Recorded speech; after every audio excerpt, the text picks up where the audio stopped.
मशरक़ वस्ता इस वक्त एक बार फिर एक बड़े सियासी और अस्करी मोड़ पर खड़ा है और इस बार मामला इजराइल, लेबनान और अमेरिका के दरमियान होने वाले एक नए फ्रेमवर्क मुआहदे का है, जिसने न सिर्फ खित्ते में नई बहस छेड़ दी है बल्कि हिजबुल्लाह के मुस्तकबिल पर भी बड़े सवालात खड़े कर दिए हैं। अस्सलाम वालेकुम, मैं हूं मिनाहिल शेख और आए आपको मजीद बताते हैं। मुआहदा बज़ाहिर अमन की तरफ एक कदम बताया जा रहा है, लेकिन असल में इसके अंदर कई हसास और बारीक नुकात शामिल हैं, जिनके मुताबिक जनूबी लेबनान में सिक्योरिटी की जिम्मेदारी मरहलावार लेबनानी फौज को दी जाएगी। इसराइली फौज के इनखला का रास्ता निकाला जाएगा और सरहदी कुशीदगी को कम करने की कोशिश भी की जाएगी। लेकिन सबसे ज्यादा तवज्जो जिस नुक्ते ने हासिल की है वो है हिजबुल्लाह को गैर मुसल्लह करने की बात। अब यहाँ पर यह समझना जरूरी है कि हिजबुल्लाह असल में है क्या।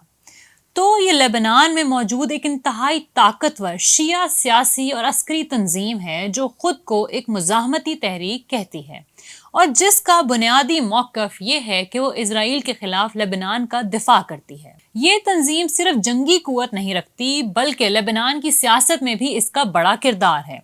उनके अरकान पार्लियामेंट में भी मौजूद हैं। जी हाँ, आपने सही सुना।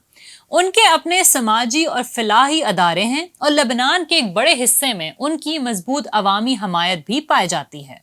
अगर मौजूदा मुआहदे की बात करें तो उसके हामियों का कहना है कि अगर लेबनान में अमन और इस्तेहकाम लाना है तो रियासत के अलावा किसी भी दूसरे मुसल्लह ग्रुप के किरदार को ख़त्म करना होगा और इसी तनाज़ुर में हिजबुल्लाह को गैर मुसल्लह करने की बात की जा रही है। मगर हिजबुल्लाह और उसके हामी इस मौक़िफ़ को बिल्कुल मुख्तलिफ अंदाज में देखते हैं। उनका कहना है कि ये मुआहदा अमन के नाम पर महज एक दबाव है, क्योंकि असल मसला हिजबुल्लाह नहीं है बल्कि इसराइल का जनूबी लेबनान पर दबाव, सरहदी तनाज़ात और मुसलसल कुशीदगी है।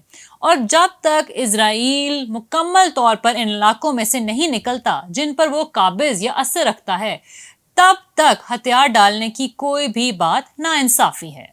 यानी एक तरफ अमेरिका, इसराइल और कुछ लेबनानी हल्के इसे अमन की तरफ कदम समझ रहे हैं और दूसरी तरफ हिजबुल्लाह इसे अपनी ताकत कम करने की एक साजिश करार दे रही है। और यही वजह है कि ये मुआहदा सिर्फ एक सिफारती दस्तावेज नहीं बल्कि एक बड़े सियासी तसादम की नई शक्ल बन चुका है।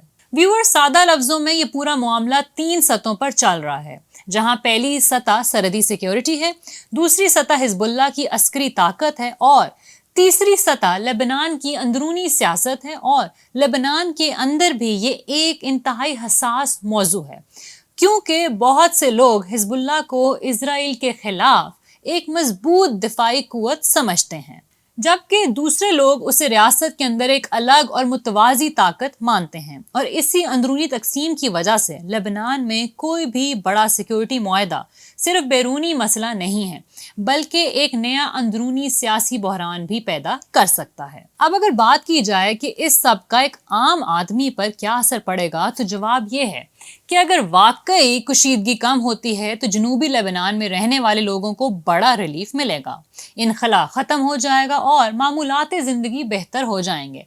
लेकिन अगर ये मुआहदा फेल हो गया या इस पर अमल दरामद ना हुआ तो फिर सरहदी झड़पें, सियासी तनाव और ख़तरनाक सूरत हाल दोबारा बढ़ सकती है। यानी फिलहाल तस्वीर मुकम्मल तौर पर साफ नहीं है।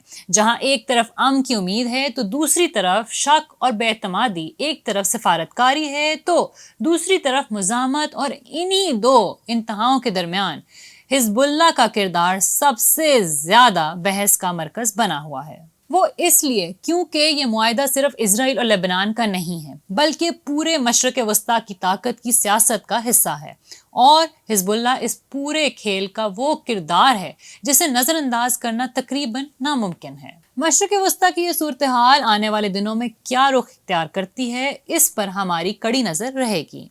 इस हवाले से आपकी क्या राय है, कमेंट्स में हमें ज़रूर बताइएगा।